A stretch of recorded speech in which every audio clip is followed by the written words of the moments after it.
नमस्कार मंडळी, नमस्कार.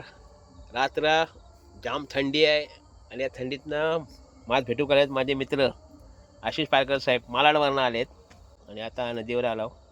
रात्र झाली वाजलेत 9 साडेनऊ झालेत आणि आता आम्ही दोघेजण जेवता आहे. इन मिन दोन लक्षात आला.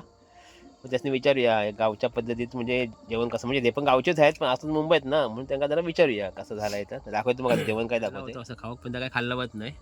इकडे कढी आहे, इकडे भाकरी संपली ना. हो भाकरी संपली, आता मटण शिल्लक आहे आणि भात आहे. आणि हे बघा पारकर साहेब कसं वाटलं? एकदम खूप छान. हा वातावरण कसं वाटलं? मस्त. होय ना. या सुख आहे की नाही? हो 100%. हा मग आणि लेगॉन आहे. हा लेगॉन हा लेगॉन आहे. बाकी वातावरण मस्त आहे ना, एकदम कडक. काय बोलशील ह्या जेवणाबद्दल? काय बोलशील असा म्हणजे असा एकदम खूप म्हणजे निसर्गाच्या सानिध्यात? हो आणि वेगळंच. म्हणजे ही मजा वेगळीच. ही मजा वेगळीच. तर अशी मजा घ्यायची असत ना तर बिंदास या, मी तर आहेच. पण आला तर एकत्रच खाऊ. हा लेगॉनच अंडी घालतो. हा हे महत्वाचं आहे. सगळ्यांनी वाटतं बॉयलर अंडी घालता, तर चुकीचं आहे. लेगॉन अंडी घालतं, लक्षात घ्या. आणि त्याचं मटण पण खास गावठीसारखं लागतं. आणि तर आम्ही आता केलेलं आहे बघा असा मस्त झकास.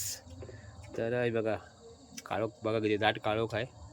आणि दाट काळोखात ही आमची मजा मस्ती.